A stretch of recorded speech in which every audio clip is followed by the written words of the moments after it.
오늘 말씀은 누구나 죽듯이 누구나 부활합니다 라는 말씀으로 하나님 말씀 함께 나누도록 하겠습니다. 벌써 이제 부활절이 지나고 우리가 고린도전서 15장이 굉장히 길어요. 부활에 대해서 반복적으로 계속 나오고 있는데요. 그 중에서 오늘은 특별히 죽음과 부활, 한 사람으로 인해서 생김 죽음과 그리고 그리스도를 통하여 생긴 부활, 그리고 하나님 아버지와 아들과의 관계 속의 영광이라는 큰 틀에서 오늘 말씀을 같이 보려고 해요. 먼저 고린도 교회 성도들은 그들의 철학적인 관점에서도 부활에 대해서는 되게 회의적이었어요. 사실 부활이 굳이 필요 없었던 것이죠. 그냥 영혼들이 날아가서 이데아 세상처럼 더 순수한 세계 속으로 들어가는 것이 고린도 교회 성도들의 당시 그리스 철학을 믿고 있었던 사람들의 어떤 머릿속에 있는 생각일 텐데, 굳이 육신을 또다시 입는다? 이것에 대해서는 굉장히 회의적으로 고린도 교회 성도들은 받아들이고 있었어요. 뿐만 아니라 그들 안에는 두 번째는 부활에 대해서 어떤 회의가 있었냐면, 예수님께서는 부활을 하셨다고 하지만 그거는 신이기 때문에 부활을 한 것이지 그게 우리랑 무슨 상관이 있느냐. 예수님 이외에 먼저 갔던 성도들도 부활한 적이 없고 죽은 어떤 사람도 부활한 적이 없는데 이 부활이 우리와 무슨 상관이 있느냐라고 회의를 품은 사람들도 있었어요. 거기에 대해 바울은 이것에 대해서 먼저 그렇게 얘기를 해줘요. 바울이 그리스도의 어떤 죽음 그리고 그 부활에 대해서 이것이 단순히 그리스도의 죽음과 부활이 아니라 이것은 대표성을 갖는다라고 이야기를 해요. 그러면서 먼저 태초에 있었던 한 사건을 이야기하는 것이죠. 한 사람으로 인해서 죽음이 들어왔대요. 이 한 사람은 누구죠? 아담. 아담. 이렇게 틀리셔야지 저도 이렇게 할 수 좋아요. 아담으로 인해서 너무 빨리 가셔서 그래요. 다음이 예수님이에요. 자, 아담으로 인해서 그 죽음이 우리 가운데 들어왔죠. 그런데 아담이 죽었다고 해서 왜 우리가 죽어요? 여기서의 이제 신학적인 관점을 바울은 꺼내는 거예요. 아담이 죄를 지었는데 그게 여러분들이 왜 죄인이 되고 여러분들이 죽게 되죠? 그런 생각 해보신 적 없으세요? 아담하고 나하고 무슨 상관이야? 태초에 일어난 사건에 그가 하나님께 반항한 것과 반역을 저지른 것과 나는 그 정도까지 나쁜 짓을 한 적도 없고 뭐 내가 그렇게까지 하나님이 나한테 이거 안 하면 죽을 거라고 말한 적도 없는데 왜 아담이 하나님을 거역하고 하나님을 반역한 것이 왜 우리들에게 또 죽음이 들어오게 된 걸까요? 네, 죄성. 그 죄성이 어디 있는 거예요? 하나님을 거역한 죄성. 그렇죠. 그게 아담이라는 태초에 처음 만들어진 인간에게 들어가게 되는 거예요. 아담이 하나님을 반역하고 나서 그의 마음은 이미 하나님을 떠나게 되죠. 거역한 것은 단순히 우리가 자꾸 죄에 대해서 오해하는 것은, 여러분, 죄는 윤리적인 이야기가 아니에요. 성경에서 이야기하는 죄는요. 성경에서 이야기하는 죄는요, 하나님을 떠난 모든 것이에요.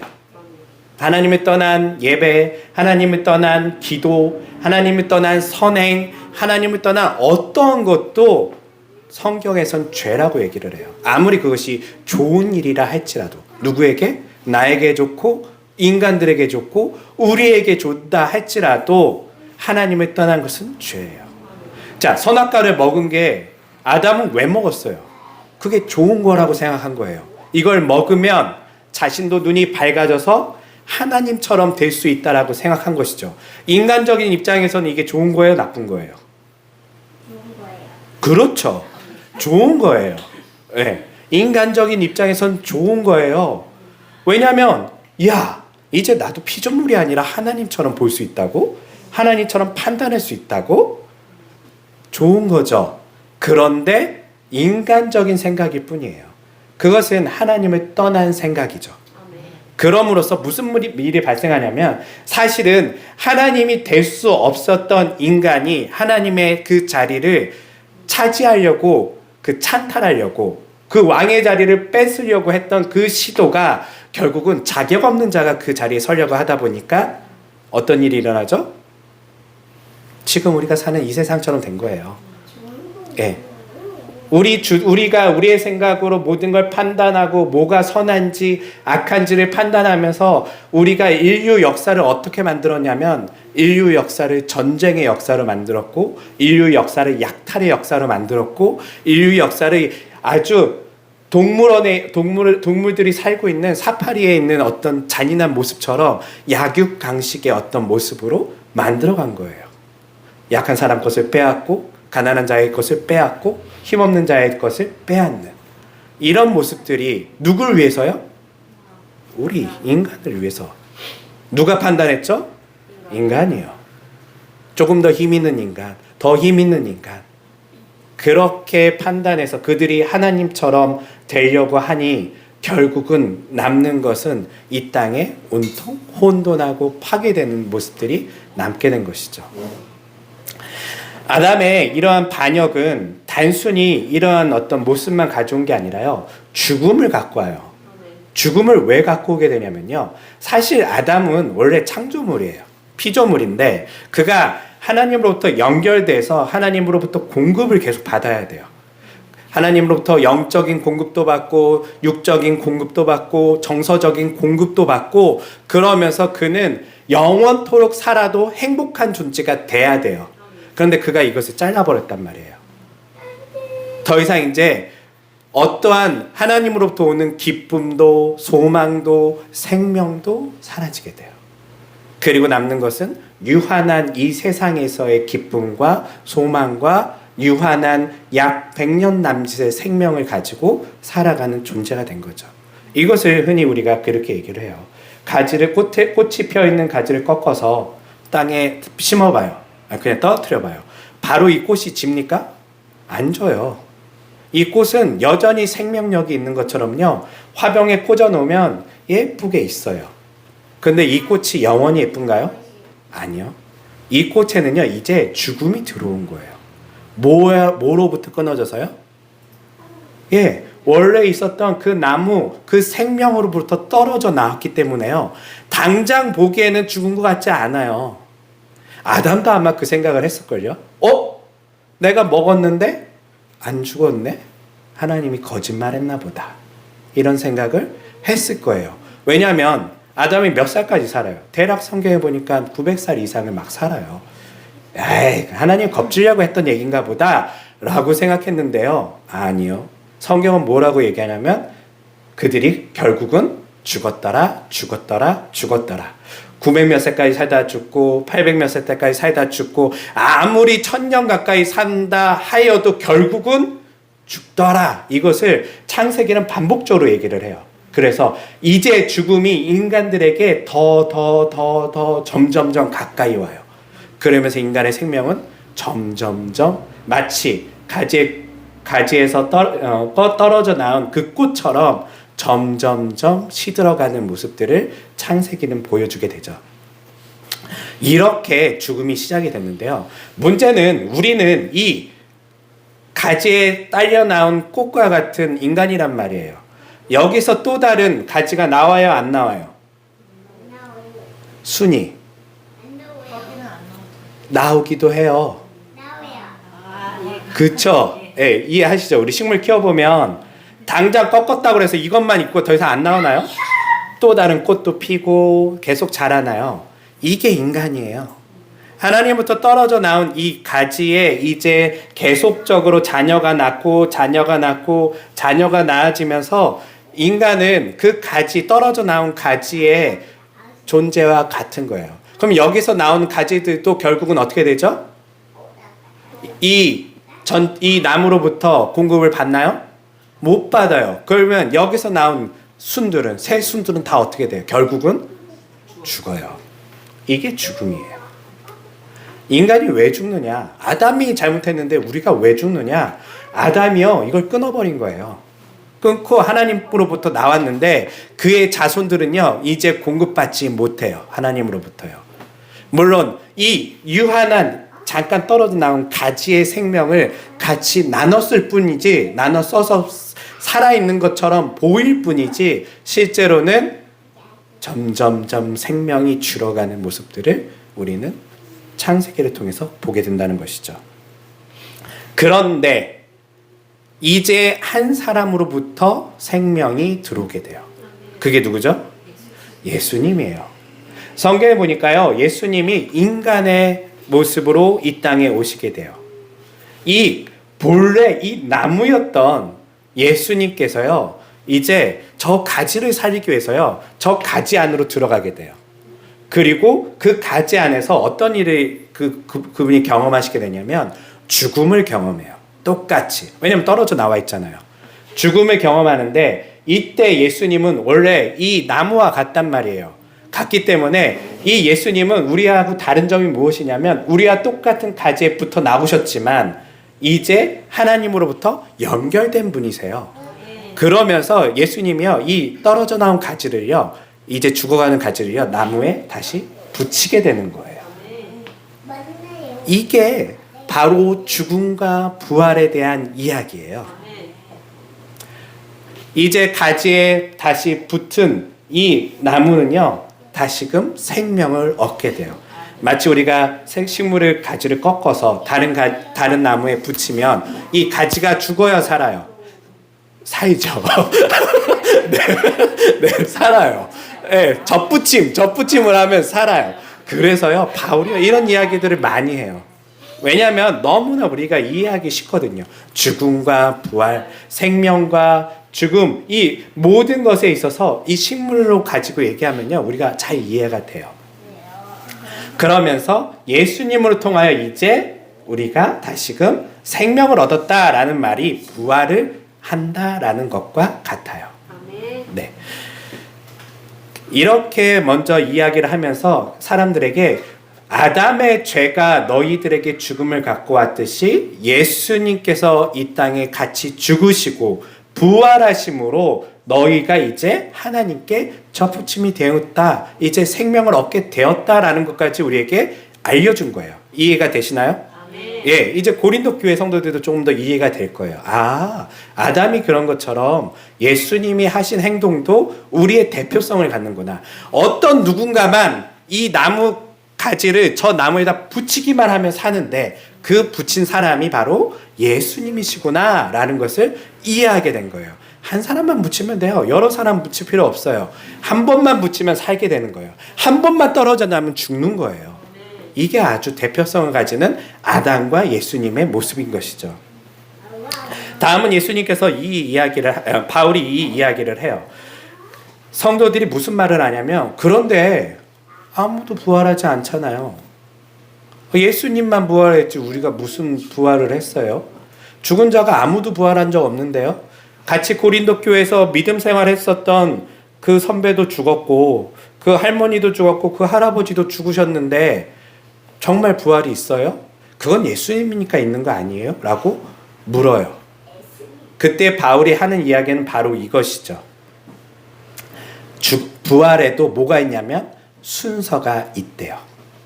네. 부활에도 순서가 있대요. 이것은 죽음의 순서가 있는 것과 같아요. 자, 먼저 죽음이 누굴 죽이죠? 첫 번째 죽은 사람은 죽음을 통하여, 물론 아담의 후손들의 여러 가지 그 사건들을 통하여, 가인과 아벨 사건 통해서 죽음이 어떻게 또 다른 어떤 비극을 초래하는지를 보여줬지만, 죽음이 이제 지배하면서요, 아담이 죽고 하나하나 이렇게 죽어가요. 죽음이 모든 일을요 한 번에 죽이지 않아요. 죽음도요 순차적으로 죽음이 일어나는 것처럼요, 부활도 순차적일 거래요. 그래서 먼저 누가 부활하셨다고 얘기하죠? 예수님이 부활하셨다라고 얘기를 해요. 그리고 우리는 언제 부활할까요? 라는 그 질문에 바울은 뭐라고 얘기하냐면 종말의 때를 이야기해요. 종말의 때에 우리 부활할 거야 라고 얘기를 하죠. 그럼 그 종말의 때는 언제일까요? 하나님의 뜻이 예수님으로 인해서 이루어져. 네, 그 이루어지는 사건을 예수님의 다시 오심, 재림이라고 얘기를 해요. 예수님께서 이 땅에 자신이 부활한 이후에 자신의 교회와 제자들에게 사명을 주셨어요. 너희가 이 천국복음이 무엇이냐면 이제 사망이 힘을 잃었고 이제 세상 권력들이 힘을 잃었고 하나님의 나라가 이제 임했습니다 라는 소식을 전하라고 해요. 그래서 여러분 두려워서 저 권력에 굴하지 마십시오. 두려워서 저 질병에 굴하지 마십시오. 이제 어떤 것도 우리 그리스도 안에 있는 사람들을 해할 수 없습니다라는 놀라운 복음을 전하라고 해요. 그리고 그 복음이 지금 전해지고 있는 것이죠. 전해지고 난 후에 이제 누가 오시죠? 드디어 예수님께서 하늘의 권세를 가지고 이 땅에 내려오세요. 내려오실 때에 이 땅에서 어떤 일들이 일어나냐면 먼저 그분이 내려오시면 우리가 부활할 거래요. 죽은 자들이 모두 부활하게 될 것이래요. 그리고 나서 부활을 하는 여러 가지 순서 중에 예수님이 오신 다음에 부활하는 이유 중에 하나가 뭐냐면요. 이제 예수님께서 이 부활한 사람들에게 예수님이 어떠한 존재인지 확실하게 보여주려고 해요. 어떻게 보여주시냐면 권세와 권력과 권능과 이 세상에 가진 모든 힘들을요. 예수님께서 자신의 발 앞에 굴복시키는 거예요. 말씀에 한번 같이 조금 디테일하게 봐볼게요. 보면 24절. 네, 24절 함께 읽어볼게요.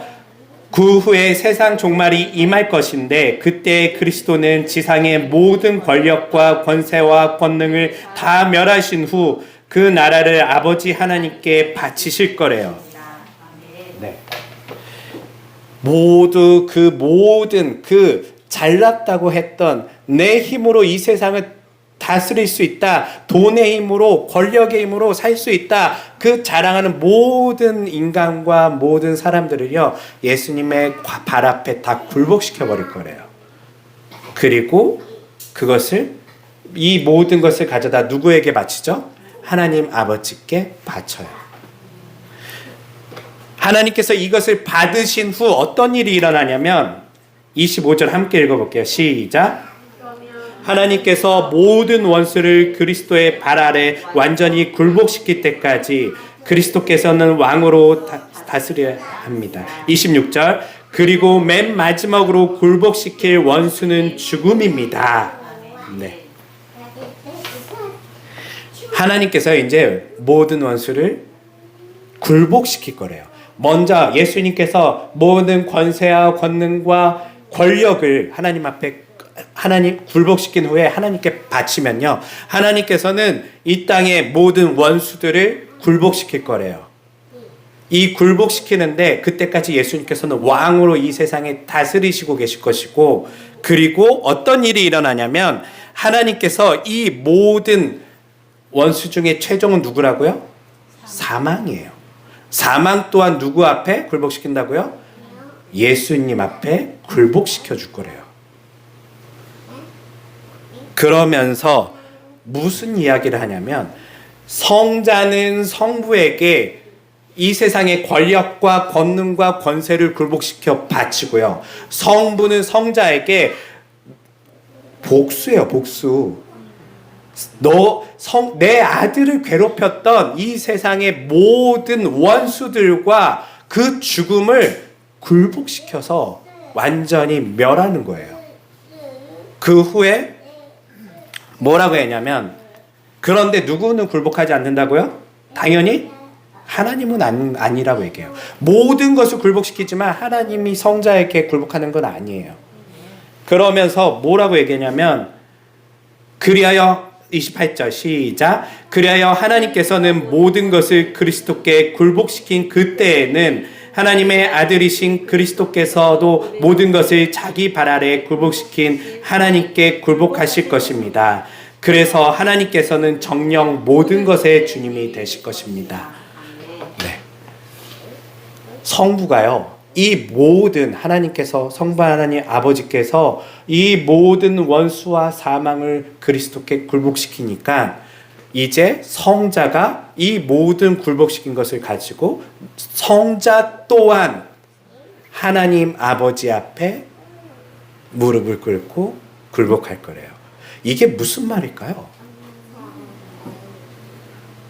이 말씀을 여러분들은 어떻게 이해하세요?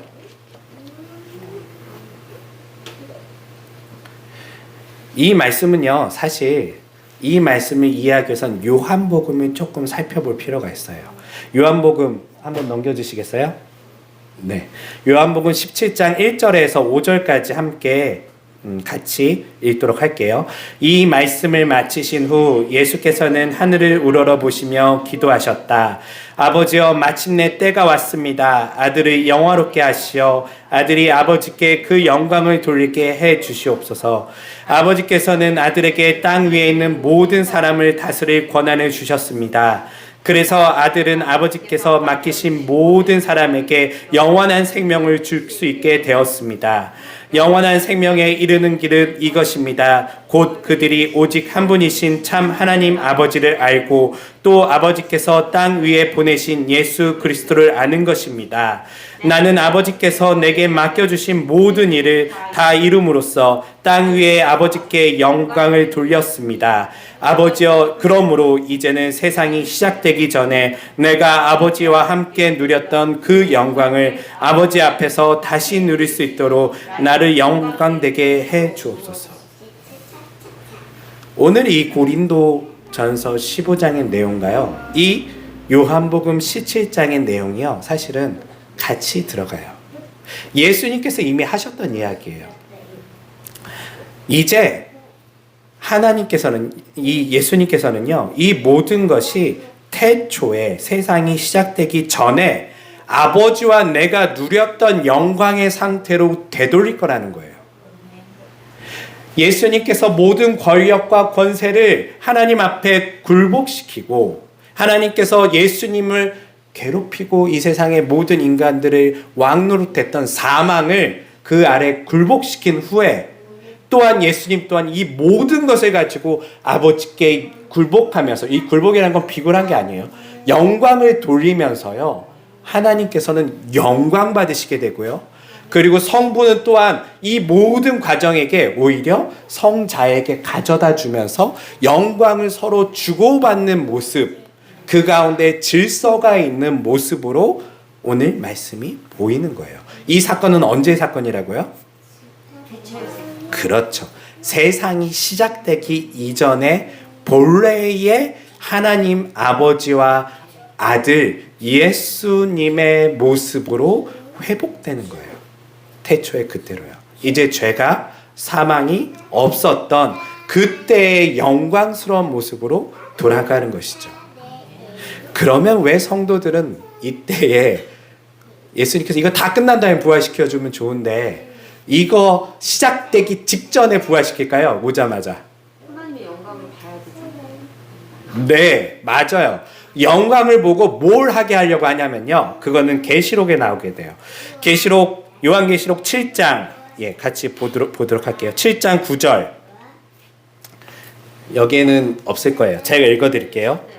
그 뒤에 나는 또 셀 수 없을 만큼 엄청난 무리들의 사람들을 보았습니다. 그들은 모든 나라와 민족과 백성과 언어를 다 망라해서 나온 사람들로서 각자가 흰 두루마리를 입고 종려나무 가지를 손에 든 채 보좌 앞과 그 어린 양 앞에 서 있습니다.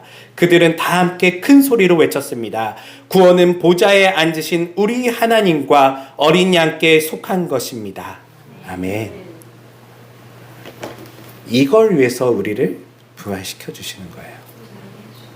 이제요, 예수님이 요한복음 17장에 기도한 모든 것이 이루어지게 돼요. 하나님 아버지와 아들과의 영광을 주고받고요, 이제 누가 여기에 들어오게 되죠? 부활한 우리가 이 안에 들어와서 하나님 아버지와 그 아들에게 영광을 돌리면서 부활하심이 보좌에 앉으신 그 하나님 아버지와 그 어린 양께 있도다 소리치면서 그 영광을 찬양하는 모습이 종말에 일어나게 될 부활의 우리들의 모습이라는 거예요. 사랑하는 성도 여러분, 이게 바로 결론적으로 부활의 모습이에요. 그냥 우리가 이 땅에 또다시 사는 것이 부활이 아니라요. 이제 영광, 태초 이 죄가 있기 전에 있었던 하나님의 영광에 참여하는 모습이 부활의 진정한 모습이에요. 여러분들은 영화롭게 되는 거예요. 이걸 성경은요, 그냥 이 육체를 입는 게 아니라 영화로운 육체를 입었다라고 얘기를 해요. 왜냐하면 누구의 영광 속에 지금 들어가 있는 거죠? 하나님 아버지와 예수 그리스도의 영광 속에 우리도 같이 참여해서 그 두 분을 영화롭게 하고, 그리고 계시록에 보니까요, 하나님께서 그들의 눈물을 닦아주시고 그들에게 상 주시고 그들을 칭찬하시면서 그들에게 영화롭게 해주세요. 얼마나 아름다운 모습일까요? 저는 태초의 모습을 그렇게 생각해요. 아담이 범죄하지 않았다면 이 모습이 사실은 우리 안에 일어났을 거예요. 우리는 날마다 살면서 감사를 달고 살았을 거예요. 꽃을 보면서 감사하고 동물들을 보면서 행복해하면서 하나님께 영광을 돌리고 기뻐하고 우리 안에 그 소망과 기쁨이 가득 차 있는, 솔직히 상상할 수 없는 그 영광 속에 살았을 거예요. 근데 죄로 인해서 이것이 무너졌지만 누가 이것을 회복시켰다고요? 예수 그리스도, 예수님께서 이 땅에 오셔서 우리와 함께 죽으시고 그분이 우리를 대표해서 부활하심으로 이제 그 영광을 우리에게 다시금 가져오신다는 그 소망이 부활의 소망이라는 거예요. 오늘에 사는 우리 그리스도인들에게는 사실 낙이 없다라고 생각할 경우가 많아요. 여러분들의 일상은 어떠세요? 저도 그렇거든요. 낙이 별로 없어요. 네. 오늘 하루 아침에 눈 뜨고 반복적으로 뭐 애들 학교 보내고 옷 입고 일어나서 정신없이 장사하다가 집에 오면 또 애들 시키고 재우고 반복돼요. 모든 게 계속 일상이 반복돼요. 조금의 변화는 있지만요, 기본적으로는 계속 반복되면서 지루한 삶을 사는 것 같기도 해요. 근데 우리가 이렇게 살게 만들어진 존재가 아니라는 거예요. 부활의 소망은요, 우리에게 뭘 약속하냐면요, 지금 그게 우리의 본래 모습이 아니라 우리를 다시 한번 태초에 이 세상이 시작하기 그 전에 영화로운 모습으로 우리를 회복시키겠대요. 그 회복된 모습이 어떤 거예요? 하나님 아버지께 영광을 돌리는 모습이에요. 지루할 틈이 없어요. 그 영광은요, 우리를 만족시키고 우리를 그 안에 충만한 사람으로 가득 찰 거예요. 조나단 에드워드라는 신학자, 미국에 있는 신학자의 말을 들어 얘기하면요, 천국은 사랑의 나라래요. 왜요?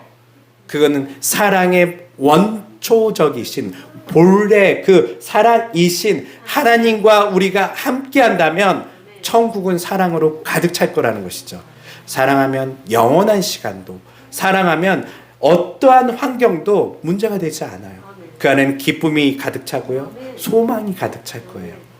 이게 부활에 우리에게 약속하신 하나님의 놀라운 모습이에요. 그렇다면 오늘의 시련은 어떻게 견딜 수 있을까요? 이 부활의 믿음이에요, 사실은요. 좌절하지 마세요. 특별히 오늘은 우리가 잘 아는 것처럼 우리나라에 아픔이 있었던 날이죠. 네, 세월호 9주기이고요. 세월호 참사가 일어난 해에 9년이 지났고요. 그리고 우리는 그 후로부터도 많은 참사를 겪으면서 도대체 자녀를 잃은 부모의 그 심정은 어떻게 살 수 있을까? 그리고 우리 또한 어떠한 고통과 어려움에 직면하면서 이 땅에 소망이 없다라는 생각들을 많이 하게 돼요. 그런데 우리 그리스도인들은 소망을 잃지 말아야 해요. 왜냐하면 죽음이 끝이 아니에요. 이 세상에 권력과 권세와 어떤 것이 우리를 어렵게 해도요, 그것 다 예수님이 다 굴복시켜 버릴 거래요. 그리고 우리에게 그 모습을 보게 해 주실 거예요. 그래서 부활이 일어나는 거예요.